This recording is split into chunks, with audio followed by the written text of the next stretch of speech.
जी। तो सारे जो समीकरण है तो ध्वस्त हो जाएंगे ना। आवेदन कहाँ से आ रहे हैं? आवेदन आने से देखिए, शुरू हो गए हैं? आवेदन तो बहुत जगह से आए हुए हैं, जी। बहुत से लोग मिले भी हुए हैं। जी। प्रशांत जी से मिलते हैं, कुछ लोग हमारे माध्यम से मिलने का प्रयास करते हैं, ज्यादा लोग प्रशांत जी से मिलते हैं। लेकिन हम लोगों का साफ है कि हम सही लोगों को ढूंढ रहे हैं। तो जो पब्लिक में है, जो चलन में है, उनमें तो मोटा मोटी हम लोग का आइडिया है कि कौन सही है कौन गलत है, क्योंकि आप लोगों का एफिडेविट लगा हुआ है, चुनाव लड़े हुए हैं, तो आपकी छवि का भी पता है और आपके बैकग्राउंड का भी पता है।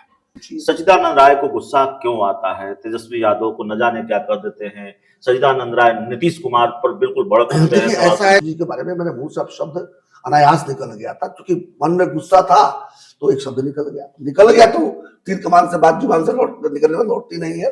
लेकिन मुझे बहुत अफसोस हुआ कि मेरा चरित्र नहीं है कि मैं किसी को भी अपशब्द कहूं। मैंने तुरंत माफीनामा भी जारी कर दिया। नमस्कार, आप देख रहे हैं 4 PM बिहार और मैं हूं अभिषेक मिश्रा। बिहार चुनाव की दहलीज पर खड़ा है। चुनाव की दहलीज पर इसलिए क्योंकि कुछ राजनीतिक दलों का दावा यह भी है कि विधानसभा के चुनाव भी जल्दी हो सकते हैं और कुछ बड़े नेताओं का दावा, बिहार के मुख्यमंत्री का दावा कि लोकसभा के चुनाव पहले हो सकते हैं। हालांकि हम जिनसे बात करने जा रहे हैं वो डंके की चोट पर ये कहते हैं कि बिल्कुल नहीं होगा लोकसभा का चुनाव पहले। लेकिन जो दावा है, सच्चिदानंद राय MLC हैं, जन सुराज से जुड़े हैं और कभी भारतीय जनता पार्टी के बड़े चेहरे रहे हैं। इतना बड़ा चेहरा कि रूठ जाएं तो चार्टर्ड प्लेन बीजेपी भेजती है मनाने के लिए। ये पहचान मैंने आपको नहीं बताई थी, लेकिन यह भी पहचान है। सवाल यह है कि जन सुराज अभियान के जो सूत्रधार हैं सच्चिदानंद राय, प्रशांत किशोर, खासकर प्रशांत किशोर, ये दावा कर रहे हैं कि बिहार में 5 सीट जेडीयू नहीं जीत सकती है। इस दावे का आधार क्या है, इसको समझने की कोशिश करेंगे। क्या लगता है सर, क्यों यह दावा है कि 5 सीट भी जेडीयू नहीं जीत पाएगी? सर्वे तो कह रहा है कि महागठबंधन 26 सीटें जीतने जा रहा है। इंडिया टुडे सी वोटर का सर्वे है। देखिए, सर्वे में जनता का मूड का पता नहीं चलता है। सर्वे क्या होता है, कुछ लोगों से बात कर लेते हैं, इकट्ठा कर लेते हैं। जिसमें एक उदाहरण दूंगा एक सर्वे का, और भी कोई छोटे मोटे संस्था का नहीं, IB का सर्वे था जी। और बाकी लोगों का भी सर्वे था। अब पता होगा मार्च महीने में चुनाव हुए थे MLC के। हमारे यहाँ एक उपचुनाव था शिक्षक क्षेत्र का, सारण शिक्षक क्षेत्र का, और उसमें बिल्कुल जीता हुआ दिखाया जा रहा था महागठबंधन को, और लड़ाई दिखाई जा रही थी भाजपा से। जीता कौन? जनसुराज का आफाक अहमद, और भारतीय जनता पार्टी का जो प्रत्याशी था उस 7वें स्थान पर रहा। तो इस सर्वे करने वालों पर मुझे क्या कहते हैं उसको, एक तरह से दया आती है कि आखिर ये बेचारे सर्वे करते क्यों हैं। तो सर्वे का मतलब यही होता है कि आपका कभी सर्वे लग जाए तीर निशाने पर तो आप तुर्रम खान बन जाए, और जब न लगे तब कहे कि डेटा गलत था। तो ये डेटा तो आप ही कलेक्ट करते हो, आप ही बनाते हो। इसी तरह से ये जो दिखाया जा रहा है, इस पूरे में खेल में कहीं भी आप लोग जनसुराज को देखे हैं नाम को? जमीन पर कोई गया जाकर देखा कि जनसुराज ने क्या जलवा बना रखा है? जहां जहां हमारी पदयात्रा खत्म हो चुकी है वहां का जलवा तो देखने लायक है। जहां नहीं भी गए हैं वहां के लोगों में बेचैनी है, लोग हमारे संपर्क में है। आपको एक बार बता दूं, हम लोग प्रचार में नहीं जाते हैं, अलग बात है। किसी भी पार्टी का, जितनी पार्टियां हैं, हर पार्टी के ऐसे ऐसे नेता जो 1,00,000, 2,00,000, 3,00,000 वोट इधर उधर करने के औकात रखते हैं, वो हमारे संपर्क में है। हमने उनको कह रखा कि भाई समय आने दीजिए, अब ज्वाइन कीजिएगा, अभी जहां है वहां एंजॉय कीजिए। वही मेरा अगला सवाल भी होता। तो अच्छा, जब ऐसा होगा तो सारे जो समीकरण है तो ध्वस्त हो जाएंगे ना। अच्छा हुआ आपने बता दिया। सवाल मेरा अगला यही होता कि अब तो प्रशांत किशोर, आप लोगों के बारे में माना जा रहा है कि आप एक नया विकल्प देने की तैयारी कर रहे हैं। ठीक है, आपकी डिक्शनरी में वो शब्द नहीं है जिसका हम इस्तेमाल करते हैं, तीसरा मोर्चा। खैर, तो जनसुराज अभियान, डिक्शनरी में जोड़ दीजिए पहला मोर्चा। पहला मोर्चा, ठीक है, आप कह रहे हैं पहला मोर्चा। आवेदन कहाँ से आ रहे हैं? आवेदन आने से शुरू हो गए? आवेदन तो बहुत जगह से आए हुए हैं, बहुत से लोग मिले भी हुए हैं। जी। प्रशांत जी से मिलते हैं, कुछ लोग हमारे माध्यम से मिलने का प्रयास करते हैं, ज्यादा लोग प्रशांत जी से मिलते हैं। लेकिन हम लोगों का साफ है कि हम सही लोगों को ढूंढ रहे हैं। तो जो पब्लिक में है, जो चलन में है, उनमें तो मोटा मोटी हम लोग का आइडिया है कि कौन सही है कौन गलत है, क्योंकि आप लोगों का एफिडेविट लगा हुआ है, चुनाव लड़े हुए हैं, तो आपकी छवि का भी पता है और आपके बैकग्राउंड का भी पता है। ये सभी आजकल बड़ा रहा है अखबार में कि 40% सांसद जो है दागी है, किसी के ऊपर हत्या तो किसी के ऊपर रेप का आरोप है। तो जो पहले से पता है उनको तो जांचने की जरूरत नहीं है। तो वैसे लोगों में हम लोग सही लोगों को इशारा कर रहे हैं कि ठीक है इंतजार कीजिए। बाकी हम बिल्कुल नई पौध खड़ा करना चाहते हैं। बिहार के सही लोग जिनके मन में बिहार के लिए बेचैनी है, बिहार के लिए कष्ट है, बिहार को अच्छा देखना चाहते हैं, लेकिन उनके पास वो प्लेटफॉर्म नहीं है। अभी तक जितने प्लेटफॉर्म उपलब्ध हैं वो सब किसी न किसी के प्राइवेट लिमिटेड पार्टी है। तो उस पर अगर वो जाते हैं तो उनसे वो होगा नहीं। वो जो खुशामद करके आगे बढ़ने वाली बात जो है और पार्टनर इन क्राइम बन के आगे बढ़ने वाली जो बात है, मतलब आप चोर है तो हम भी चोर बन जाएंगे तो बड़ी दोस्ती रहेगी, नहीं बनेंगे तो पटेगा नहीं, जो मेरे साथ नहीं पटा। तो ये जो अच्छे लोग हैं, जो सही लोग हैं, इनको हम जोड़ने में ज्यादा इंटरेस्टेड हैं। इनके साथ कुछ ऐसे लोग भी आएंगे जो राजनीति में पहले से ही हैं लेकिन सही भी हैं। तो जो पहले से हैं, सही है, वो हमारे साथ आएंगे, आ रहे हैं। बस हम लोग कहते हैं कि हम लोग तो पदयात्रा करें तो पार्टी भी नहीं बनी, अभी क्या विषय नहीं।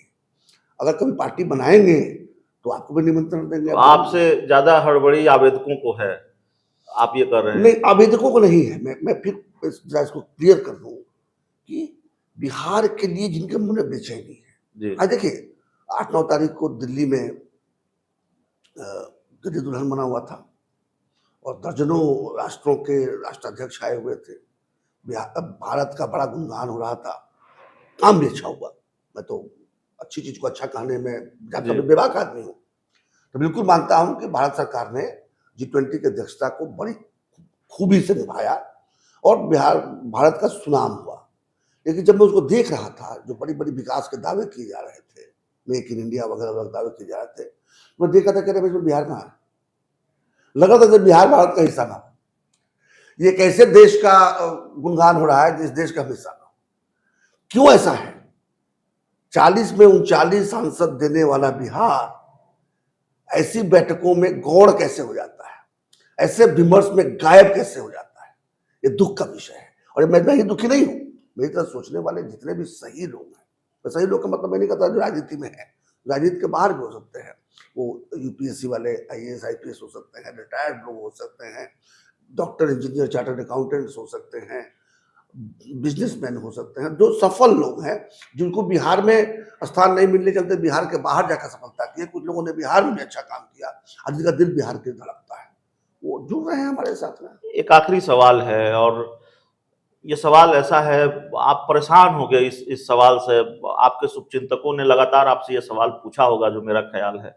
सच्चिदानंद राय को गुस्सा क्यों आता है? तेजस्वी यादव को न जाने क्या कर देते हैं, सच्चिदानंद राय नीतीश कुमार पर बिल्कुल भड़क उठते हैं। देखिए ऐसा है कि गुस्सा तो है, हर बिहारी के मन में गुस्सा है। मैं भी चूंकि बिहारी हूँ तो मेरे मन में गुस्सा है। कुछ लोग उस गुस्सा को पी जाते हैं, उसको ये मान लेते हैं कि इसका कुछ किया नहीं जा सकता, इसको बदला नहीं जा सकता, ऐसा ही रहेगा। जो मान लिए हैं बेचारे कुछ नहीं बोलते या उसी धारा में बहने लगते हैं। मैं नहीं मानता कि बिहार के लिए कुछ नहीं किया जा सकता है। मुझे लगता है कि एक व्यवस्था परिवर्तन की आवश्यकता है। मुझे लगता है कि जो पुराने जो वंशवाद के कारण राजनीति में आए हुए हैं, तेजस्वी जी की बात मैं नहीं करता हूँ, तेजस्वी जी के बारे में मेरे मुंह से अब शब्द अनायास निकल गया था, क्योंकि मन में गुस्सा था तो एक शब्द निकल गया तो तीर कमान से बात जुबान से निकलने में लौटती नहीं है। लेकिन मुझे बहुत अफसोस हुआ कि मेरा चरित्र नहीं है कि मैं किसी को भी अपशब्द कहूँ। मैंने तुरंत माफीनामा भी जारी कर दिया, किसी ने मुझसे कहा नहीं था। मुझे लगा कि नहीं, मैं उस रास्ते पर नहीं जा सकता। हालांकि ये राजनीति सब खत्म हो गया है। आपने देखा होगा सनातन धर्म को गाली देने वाले बार बार गाली दे रहे हैं, माफीनामा शब्द निकल गया। हाँ, जब कोर्ट वगैरह इंटरफियर करता है तब लोग माफी मांग लेते हैं। राहुल गांधी भी मांगे, अरविंद केजरीवाल मांगे। हम लोग जो जनसुराजी हैं, हम लोगों से गलती अगर हो जाएगी तो मैंने एक मिसाल पेश कर दिया कि अगर कहीं इंसान है, गलती कर ही सकते हैं, तो गलती अगर होगी तो स्वीकार करने में देरी नहीं करेंगे। बिल्कुल, आपकी डिक्शनरी में तो दूसरे शब्द हैं जिसके जरिए आप निशाना साधते रहे। हो गया, मैं तो कहता हूं ना कि अब उसको मत आगे बढ़ाते हैं। हम ये कहते हैं कि गुस्सा जो है होना चाहिए। एक बिहारी के मन में गुस्सा क्यों नहीं हो रहा है? क्या कारण है कि बिहार गर्त में जा रहा है, बिहारी आराम से उसको देख रहा है? जाति में फंसा हुआ है, किसी नेता के बेटा को मुख्यमंत्री बनाने में लगा हुआ है।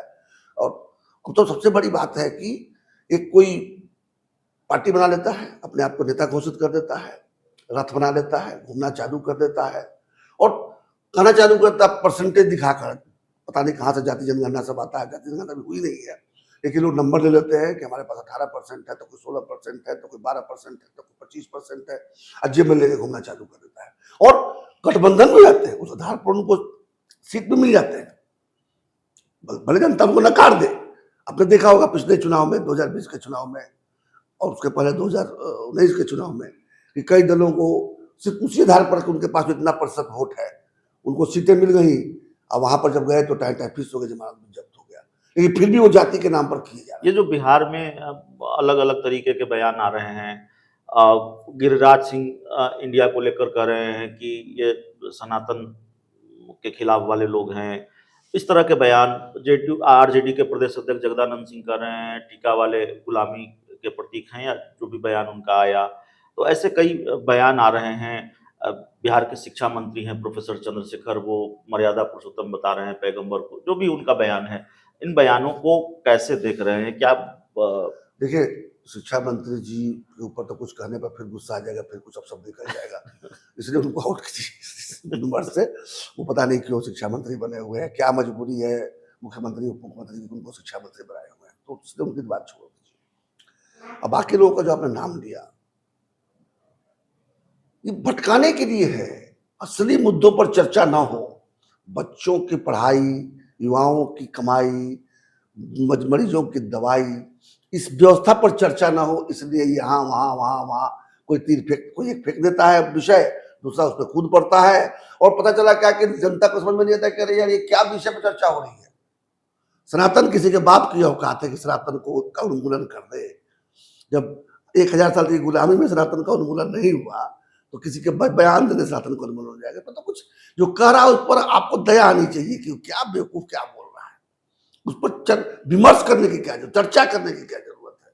चलिए, सनातन को कोई उखाड़ देगा, क्या बात करते हैं। चलिए, तो हमारे साथ एमएलसी सच्चिदानंद राय जी थे, और बड़ी चर्चा है इनके गुस्से की, इनके बयानों की, और सबसे ज्यादा चर्चा इस बात की है कि सूत्रधार बने हुए हैं उस नए विकल्प को तैयार करने में, जिसके लिए पूरे बिहार में घूम रहे हैं, पहले विकल्प को तैयार करने में। चलिए, ठीक है, जो सच्चिदानंद राय का दावा है जनसुराज अभियान से जुड़े हैं, और तमाम तरीके के जो सवाल थे जनसुराज अभियान से जुड़े हुए भी, और चूंकि बिहार की राजनीति के कदावर चेहरा हैं, तो बिहार की राजनीति से जुड़े कुछ सवाल, बिहार के मौजूदा घटनाक्रमों के आधार पर उसके जवाब तलाशने की हमने कोशिश की है।